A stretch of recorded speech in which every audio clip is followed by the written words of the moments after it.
America ਦੇ ਰਾਸ਼ਟਰਪਤੀ Donald Trump ਦੀ ਆਯਾਤ ਨੀਤੀ ਨੂੰ ਲੈ ਕੇ ਭਾਰਤ ਦੇ ਵਿੱਚ ਚਿੰਤਾਵਾਂ ਵਧਣੀਆਂ ਮੁੜ ਤੋਂ ਸ਼ੁਰੂ ਹੋ ਗਈਆਂ ਨੇ। ਮਾਹਰਾਂ ਦਾ ਕਹਿਣਾ ਹੈ ਕਿ ਇਹ ਨੀਤੀਆਂ ਵਿਸ਼ਵ ਵਪਾਰ ਢਾਂਚੇ ਨੂੰ ਪੂਰੀ ਤਰ੍ਹਾਂ ਬਦਲ ਸਕਦੀਆਂ ਨੇ, ਜਿਸ ਨਾਲ ਭਾਰਤ ਵਰਗੀਆਂ ਉਪਲਬਧੀਆਂ ਅਰਥ ਵਿਵਸਥਾਵਾਂ ਮੁਸੀਬਤ ਦੇ ਵਿੱਚ ਪੈ ਸਕਦੀਆਂ ਨੇ। ਤੁਹਾਨੂੰ ਦੱਸ ਦਈਏ ਕਿ ਦੇਸ਼ ਦੇ ਪ੍ਰਮੁੱਖ ਅਰਥਸ਼ਾਸਤਰਾਂ, ਪੱਤਰਕਾਰਾਂ ਤੇ ਨੀਤੀ ਮਾਹਰਾਂ ਨੇ ਚੰਡੀਗੜ੍ਹ ਕੈਂਪਸ ਵਿਖੇ ਸੋਸ਼ਲ ਸਾਇੰਸ ਐਂਡ ਮੈਨੇਜਮੈਂਟ ਦੁਆਰਾ ਆਯੋਜਨ ਇੱਕ ਪ੍ਰੈਸ ਕਾਨਫਰੰਸ ਦੇ ਵਿੱਚ ਹਿੱਸਾ ਲਿਆ। ਉੱਥੇ ਤੁਹਾਨੂੰ ਦੱਸ ਦਈਏ ਕਿ ਇਸ ਦੌਰਾਨ ਉਹਨਾਂ ਵੱਲੋਂ ਖਾਸ ਤੌਰ ਤੇ ਇਹਨਾਂ ਨੀਤੀਆਂ ਨੂੰ ਲੈ ਕੇ ਚਰਚਾ ਕੀਤੀ ਗਈ ਹੈ। Similarly, Sri Lanka attracted 44%, Taiwan attracted 46%, and so on and so forth. So, when this whole announcement was made, and if you were to really talk to the corporates who have huge exposure to the exports to the US, many of them, of course, were very wary of this whole unfolding saga. But at the same time, when they looked at the tariff that has been imposed on some of the other competing countries, they heaved a sigh of relief that at least the tariff imposed on India is less than the tariff they imposed on. How it is going to reshape global trade dynamics and forcing that part of that. Mr. Sinha has already covered the quantum of tariff imposed by USA on various countries. So, but I will look at how it is going to impact the cost of landing into USA for various countries, and which country will get advantage of this. So, the first question which comes to us is why trade war has happened despite the fact that USA consumers were benefiting out of it. They were getting cheap goods in USA, and there was almost full employment existing in USA. The Trump administration is of the view that consistent US trade deficit, because of the nature, the way dollar or currencies taken world over, help other countries to invest around $20 trillion in the wealth in the form of equity in USA companies, Act in USA and real estate. So that is lots of borrowing from other countries. ਕਿ ਜਿਹੜਾ ਬਾਇਲੇਟਰਲ ਉਹਦੇ ਚ tariff ਨਾਲੋਂ ਜ਼ਿਆਦਾ ਹੋਰ ਬਹੁਤ ਕੁਝ ਹੈ। ਆਰਮ ਟਵਿਸਟਿੰਗ ਉਹਦੇ ਚ ਆਰਮ ਹਥਿਆਰ ਵੇਚਣੇ ਤੇ ਉਹਦੇ ਚ ਉਹਦੇ ਚ ਐਲਨ ਮਸਕ ਦੇ ਵੀ ਸਟਾਰਲਿੰਕ ਤੇ ਟੈਸਲਾ ਉਹ ਵੀ ਹੈ ਉਹਦੇ ਵਿੱਚ। ਤੇ ਮਿਸਾਲ ਦੇ ਤੌਰ ਤੇ ਪਹਿਲਾਂ ਪੱਲੂ ਵਾਲਾ ਕੇਸ ਹੋਇਆ ਸੀ, ਪੱਲੂ ਵਾਲਾ, ਉਹਦੇ ਬਹਾਨੇ ਵੀ ਸਾਰੀ ਆਰਮ ਟਵਿਸਟਿੰਗ ਹੋਈ ਜਿਹੜੀ ਪਿਛਲੀ ਰਜੀਮ ਨੇ। ਤੇ ਇਹ ਅਸਲ 'ਚ ਇਹ ਬਹੁਤ ਅੱਛੀ ਇਹਨਾਂ ਨੇ ਗੱਲ ਕੀਤੀ, ਮੈਨੂੰ ਸਭ ਤੋਂ ਲੱਗੀ। ਦੂਸਰਾ नॉन अकैडमिक पर्सन के तौर पर मैं या होर लोग क्वेश्चन ये है कि ओवरऑल सिनेरियो की बनेगा वर्ल्ड का, पोलराइजेशन किहो जी होएगी, की होएगा, पोलिटिकल एंड डिप्लोमैटिक किस तरह का सीन बनेगा, ये समझ हर एक की क्यूरियोसिटी इस गल की है। जो कोई ना चलो की असैसमेंट की बनेगा, अगे पहले अलग अलग पोल्स बने हुए सी, ਹੁਣ ਕੀ ਬਣੇਗਾ, ਕਿਹੜੀ ਜਿਸ ਤਰ੍ਹਾਂ ਪੋਲਰਾਈਜੇਸ਼ਨ ਹੋਏਗੀ ਕਿ ਓਵਰਆਲ ਵਰਲਡ ਕਿਸ ਤਰ੍ਹਾਂ ਜਾਏ, ਕਿੱਧਰ ਨੂੰ ਜਾਏ, ਇਹਦਾ ਇੰਪੈਕਟ ਹੋਏ, ਇਹ ਜਾਣਨਾ ਚਾਹੁੰਦਾ। Best of academics, even if they don't attend all the lectures, still they can structure a question which is relevant. So he structured a question which is a very relevant question, that he says that political autonomy of a leadership. For example, had there not been Lenin, then you ask a question, Soviet revolution would have taken place or not. After that, then it's a question of structure. So we have been doing that, debating that. I knew that you will ask some fundamental question. So that fundamental question will require a kind of a debate which will be much more serious, because most of the speakers focused on Trump as a political leader, as if he has a determining capacity to change the structure of economy and politics. I think that is a fundamental question. I compliment you for that. So I learned one art that go halfway, but still ask a relevant question. I did class, sir, that's why I Yeah. So now.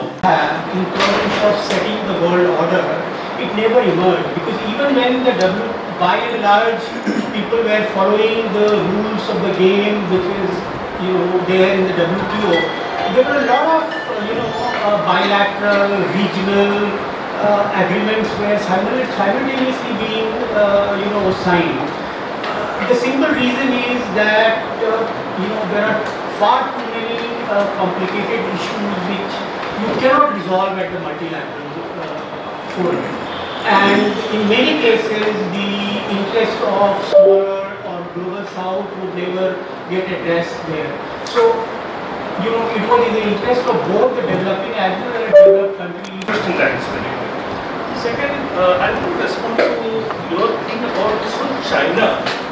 Will China's philosophy our game? We hear this, and the media is the biggest culprit.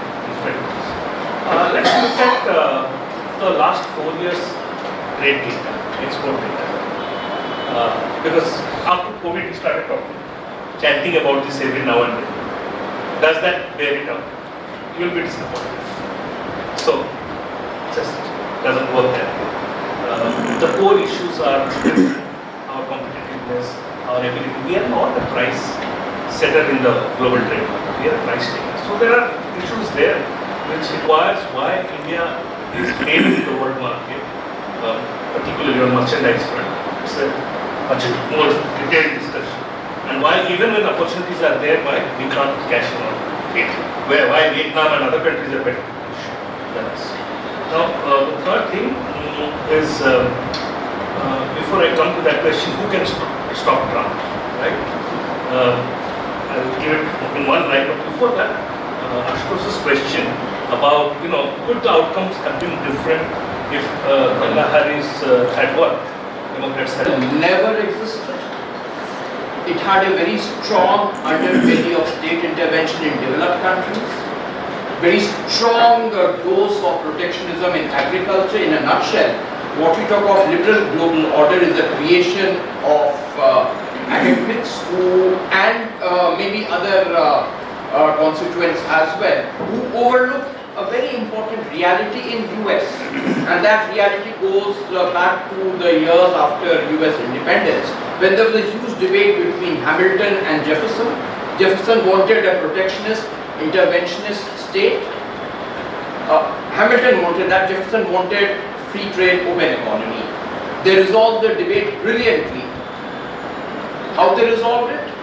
We will do what Hamilton says, that we will be protectionist, we will be interventionist, but to the rest of the world we will show as if we are doing what Jefferson said. That negotiated thing between Hamiltonian and Jeffersonian streams of thought is the bargain which US has formed and which we have swallowed. What Trump is doing is making that bargain come out in the open, that what US has been doing is what Hamilton said, and now he has no pretensions about it. So let's not. And it has raised the issues relating to. I think it has given us a major task to organize different forums on different issues which have been raised here. One at the level of structures, how the structures have been declared, some kind of the second is the multiple, the political choices available and who exercise which kind of choice. And what is, so there comes the whole question of ideologies or political, orientations or predispositions. So that's the second level one has to look into. Third is the alliances and how they will be executed. Different level of, different kind of alliances, multilateral, bilateral, different kind of, the word will be now not bipolar, multipolar, and within multipolar, how many alliances which you foster, and which you mean where you will have capital accumulation fixed, which space it will happen. So that will also again change the whole discourse, but that has to be debated. And then the whole question of which has been all the speakers raised, the resistance movements. How the people at the margins they resist. What kind of protest movements, how, on which side they stand. And that's also a very, very complex question to answer.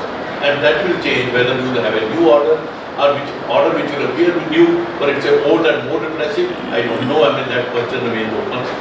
What will be the outcome? I think it's thank you very much for participating in this discussion. We'll have many more of this. Thank you.